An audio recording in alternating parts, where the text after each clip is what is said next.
Posisinya meloroti sih tidak ya. Posisinya emang dia dalam posisi menipu ya, dalam posisi menipu, dan kita paham juga kelakuan seperti ini kan. Kita memang udah lama jadi pengacara. Perkara yang kita tangani juga banyak tipu gelap, penipuan dan penggelapan.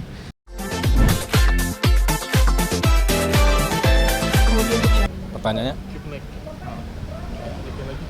Kita pegang? Aku aja pegang? Oh, ada. Agak turun bisa, Pak? Oke, action. Oke Bang, mungkin bisa dijelasin Bang untuk saat ini sudah sejauh mana Bang perkara dengan Angel Elga? Perkara dengan Angel yaitu perkara penipuan penggelapan ya, dimana kita menduga Angel melakukan penipuan penggelapan dengan korban adalah saya sendiri. Jadi kemarin itu, minggu kemarin Angel udah dipanggil, Angel dan beberapa saksi ya. Salah satunya juga Mbak Feni Rose, dan yang kedua adalah Buati dari pimpinannya Mbak Feni Rose ya. Jadi dipanggil, tiga-tiganya belum datang.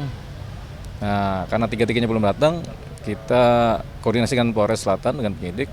Memang diagendakan di minggu ini panggilan kedua. Surat panggilan kedua sedang dibuat. Gitu, mungkin untuk minggu depan atau minggu ini. Tapi kan udah hari Rebo, karena kan surat kan berproses, jadi paling panggilannya untuk minggu depan lah, panggilan kedua. Ada Jadi alasan nggak sih Bang nggak hadir kemarin? Mungkin ada info?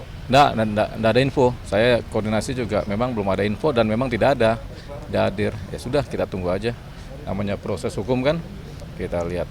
Tapi selama proses hukum berjalan ini, pihak Angel Elga ada ngelobi atau komunikasi gitu Bang? Nggak ada, sampai saat ini nggak ada komunikasi antara saya dengan Angel. Angel juga nggak ada kontak saya juga. Ya, biasanya kan telepon bisa tuh. Nah terus Bang, Angel Elga juga nggak ngaku nih dapat uang dari Abang, dan nggak ngaku juga kalau misalnya beli Alzheimer itu bukan uang dari Abang. Gimana Bang, mungkin tanggapan? Angel sudah ngomong begitu? Iya.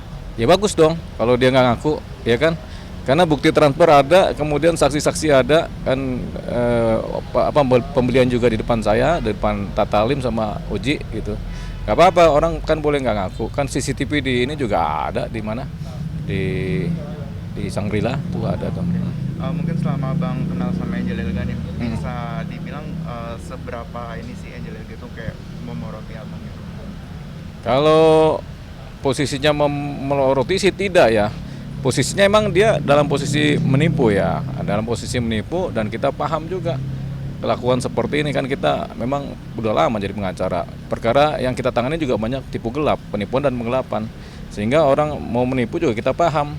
Tapi sejauh mana dan bagaimana cara menipunya juga ya kita biarkan kalau dia menipu kan, karena ada persoalan lain yang sedang kita punya kepentingan yang kita capai kan ya. Tapi kalau dia menipunya sudah baik dan benar ya bagus. Persoalannya kan menipunya nggak baik dan benar, sehingga timbullah kita persoalan.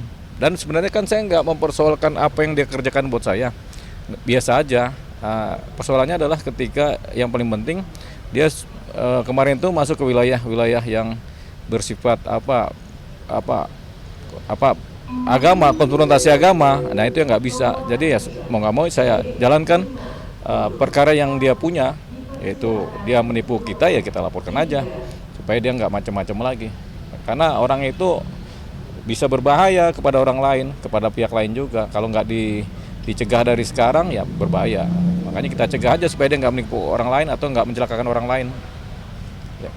Terus nih Bang, Angel Elga kan mengatakan kalau Abang ini kan pintar, tapi kok Abang bisa sih ketipu? Gimana Bang, mungkin tanggapannya? Begini, ya kita pintar, tapi kita juga harus bodoh dong. Kadang-kadang kita harus pintar-pintar, kadang-kadang harus bodoh-bodoh juga. Kenapa kita harus bodoh? Supaya kita bisa mengetahui sejauh mana orang ini bisa mencoba mempengaruhi kita atau mencoba kemudian menipu kita. Kalau kita pintar terus kan kita nggak bisa dibodohin. Dan berbahaya juga kalau kita pintar terus, nanti kita jadi sombong.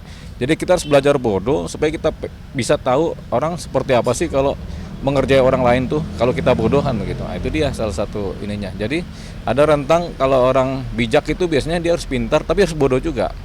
Dia harus kelihatan baik juga harus kelihatan buruk, supaya nanti nggak kelihatan dia seperti malaikat gitu. Jadi saya menerapkan pola psikologi seperti itu, karakter seperti itu, dan saya memang mendapatkan posisi ya untuk karakter Angel ya dia akan menipu banyak orang nantinya kalau tidak dihentikan. Makanya kita biarkan ya sejauh mana dia melakukan tindakan penipuan terhadap kita, ya kita losin aja. Kita ini dulu apakah dia nanti bertobat atau enggak, ya kita tunggu aja, ya kan.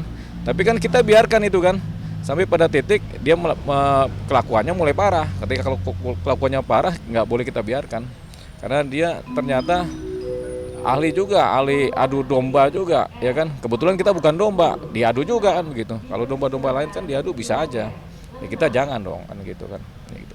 Tapi salah satu alasan abang dulu dekat hingga mau mengasih uang juga ke Angel itu apa sih bang mungkin? Alasan dekat itu faktor Tatalim tuh sama Oji Saputra. Kita juga kan ada kebutuhan secara manajerial, secara pekerjaan dengan Tatalim dan Oji Saputra. Nah, satu persoalan Tatalim dan Oji Saputra memang ya, berada di wilayah Angel. Jadi kita memang koordinasi dengan Tata sama Oji, tapi nggak bisa karena bayang-bayangnya Angel terlalu kuat kepada mereka. Sementara kita butuh Tatalim dan Oji itu sebagai sarana individu yang memang punya latar belakang yang unik, kemudian punya jaringan yang unik juga. Nah, jaringan yang unik ini yang sedang kita kejar pada waktu kemarin tuh, yaitu memang pekerjaannya adalah analisa terhadap LGBT kan, gitu. Tapi akhirnya menyesali nggak sih bang? Coba. Abang sendiri kan awalnya dekat, nah sekarang malah jadi. Enggak, kita nggak pernah nyesel. Kita banyak teman, tapi juga kadang-kadang teman itu mengkhianati. Banyak musuh juga kadang-kadang musuh jadi teman gitu. Itu biasa aja.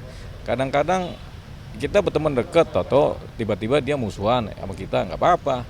Kadang-kadang musuh kita berteman. Kadang baru kenal juga kita jadi teman. Kayak abang-abang ini kan baru kenal, kita bisa jadi teman nih, ya kan Mbak?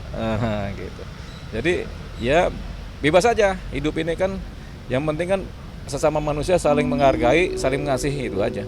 Kalau udah mulai mengkhianati ya berarti kan nggak jadi teman lagi, nggak jadi sahabat lagi. Pernah juga ada pernyataan dan pengakuan juga kalau misalnya abang itu yang mengejar-ngejar Angel Elga itu benar? Oh enggak, Angel yang nyari saya duluan. Jadi kita memang memposisikan mencari grup LGBT terutama berada di wilayahnya Tatalim yang punya banyak jaringan itu, dan Oji Saputra juga punya banyak jaringan itu, walaupun mereka juga orangnya bisa-bisa aja ya, tapi kan punya pertemanan di situ kan. Nah, tapi untuk urusan yang sifatnya hukum, Angel yang minta tolong ke kami untuk minta bantuan hukum persoalan kripto. Ya sudah, kebetulan saja kan gitu kan, kita combine antara hukum sama kebutuhan saya sebagai psikolog kan. Psikolog kan saya perlu analisa tentang LGBT dan ada kepentingan khusus untuk itu yang kita sendiri yang tahu nih sama tim di belakang kami gitu. Nah, jadi nggak pernah saya ngejar Angel berapa kali ini ke kita gitu. Coba nemuin kita ya kita temulah. Dan pertemuan kita dengan Angel juga kan difasilitasi oleh satu orang teman yang memang Angel butuh banget, ya sudah gitu. Nah, kebetulan juga kita lihat ada Tata sama Oji di belakangnya Angel dan kita sudah targetnya mereka ini. Gitu. Ya. Yang soal Baradae bang gimana bang? Eliezer. Iya. Soal Eliezer itu kan sebenarnya bukan kepada Eliezer, tapi kepada Baris Krim ya, sama ya, mungkin juga perilaku dari pengacara. Dan kita didengar sebagai kuasa hukum, kemudian kita jalankan. Tapi nggak serta-merta kemudian kita ini kayak sampah aja. Cara ini habis dipakai terus tiba-tiba diberhentikan gitu aja tuh nggak bisa.